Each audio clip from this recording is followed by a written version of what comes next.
Well, we're here today with Jennifer Boston, which is a local legend here, a little icon at Parking King with her hot dog wagon. And we're going to talk to her about when she put her wagon here, when she starts selling to her customers, and whatever. Jennifer, how you doing? I'm doing well. How are you today? Appreciate you giving us an interview. Not a problem. How long have you been set up on this corner here at Parking King? This is my 12th year. 12th year, that's a long time. That's a long time. That's I can't hardly successful. believe that. That's good. That's good. Has your business increased over the years? Yeah, it has. It was a little slow when we were doing all the renovations through here, but once we got done, it's increased, and it just seems to get better and better. And I have some of the same customers, so that's really nice.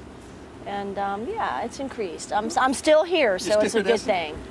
That's good. That's good. We're glad to hear that. We're glad you're here. I'm glad to be here. It's family. Everybody around here, they treat you like family? They treat me like family. It's kind of cool. You see people having children, and then the children are in school, and then they're having children, and it's pretty interesting. I meet quite a few interesting people here. What made you decide to get into the hot dog business? You know, I used to bartend, and I would go to take my son to the beach at the jetties all the time, and I thought, you know, there is no place out here to eat. And I thought to myself, I had seen a hot dog stand somewhere. I thought, oh, that's what they need.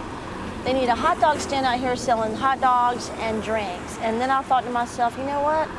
I think I need one of those. I would like to wear tank tops, flip-flops, and shorts to work every day. And about 3 years later, I bought one. Real casual. It's just real casual, real mellow. You get to meet everybody, talk to everybody. It's pretty cool. You have regular hours down here? Yeah, my hours are generally 10:30, 10:45 to anywhere from 3:30 to 4. They kind of alter with the season. During the summer, I try to leave at 3:30. When the kids go back to school, which is now, I'm usually here till 4. So it's 10:30 to 4 every day, Monday through Friday. How about the weather? If it rains, you still come out if it rains real bad? Yeah, you still come out. You got to come out. People depend on you. That's how you get paid. And even if it's cold? You got to cut. It doesn't matter. They make plenty of clothes for all that. The only time I don't come out is if it's storming, when I'm trying to get out the door. And then I wait, you know, I have the luxury of living close at home, close to here. And so I can come a little bit later. But yeah, you just kind of get through it. It's Florida, it's gonna rain, it's gonna be hot. That's part of it, you know. So you just kind of weather through it. It's like any other business. If you shut your doors, if you didn't feel like going and you shut your doors, you wouldn't make any money, so. I understand that. That's the way it is with a small business. Absolutely, it's 24/7. Special sandwiches that you've named for like for people? Yeah, I have a Marshall's meal deal. Marshall is my son. It comes with a hot dog, chip, and a drink. That's $3. I have a trash dog, which has everything that I possibly have on it.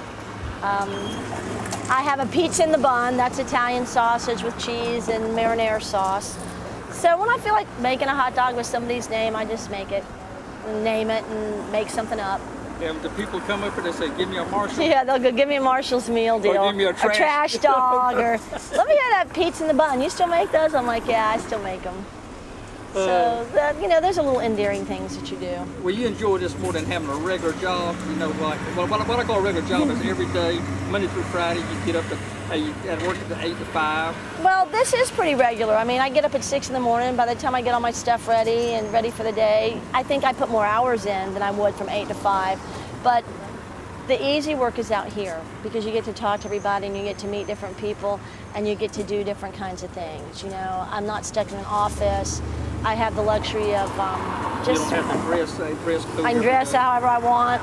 If I need to take off, I can. I don't have to deal with that corporate thing. So I much like it much better.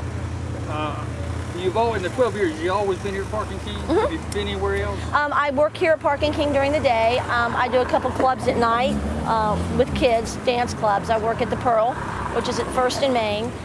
The lady that used to own the Art Bar right down on King, she owns that. So I'm with her on Thursday and Saturday nights. And then I do special events. I just did an event for the city of Baldwin. It was their May Day fair. Yeah, so I do all different kinds of events. I've done stuff for Habajacks. I do all kinds of different stuff. But like I said, I'm here 5 days a week, and then I do clubs 2 nights a week. So it's it all kind of goes hand in hand. Well, I'm going to tell a little story now to the people who might be looking at this about how I met Jennifer. one morning, I only knew standing 5 Points, so one morning I was standing out there working, and this dog came up. And I couldn't find the owner of this dog and everything. Nobody knew who the dog was. I asked everybody. So I just took the dog home because I'm bad about picking up strays and taking them home. Well, I took the dog to my house in McClenny. And the only thing I could get this dog to eat, he wouldn't eat nothing. The only thing I could get this dog to eat was hot dogs. And come to make a long story short, I saw a sign on the pole, and it was Jennifer's dog. She lost her dog. Dog got out. So I called her up and told her we found the dog and everything. So she came out to McClenny to get the dog. The dog was grief-stricken and everything. Only, like I said, the only thing he was hot dogs. And come to find out, when Jennifer come to pick him up, that's what she used to feed him, her leftover hot dogs. Remember that? And his name was JoJo. JoJo. And I was so heartsick. I'd had him for so long, and I looked all over for him, and you called me, and I ran out there, and they were so funny. They said, that dog's tail has not wagged since we've had him, and the only thing he'll eat is hot dogs. Is something wrong with him? I went, no, I sell hot dogs, and I feed him my leftover hot dogs. But I was, that's how I met Roy, and I was so grateful to have my dog. I'd had him 11 years. I had picked up a stray, and the dog had gotten out of the fence. The stray came home, and my dog stayed with Roy. But we found him, and that was a blessing. That was definitely divine intervention there. And my wife Louise was real happy that it was Jennifer's dog, because she didn't want me inheriting another dog. But that's how we met. That is how we met. I don't think I'd been out here very long, maybe 7 or 8 months when that happened. Well, Jennifer, I tell you, I appreciate you giving us this interview. No problem. I'm grateful to do it. And, hi guys, come buy hot dogs. Buy lots of hot dogs. Buy lots of hot dogs. Come get one of them Marshalls on a trash dog. Marshall's meal deal. Come get one. $3 all day long.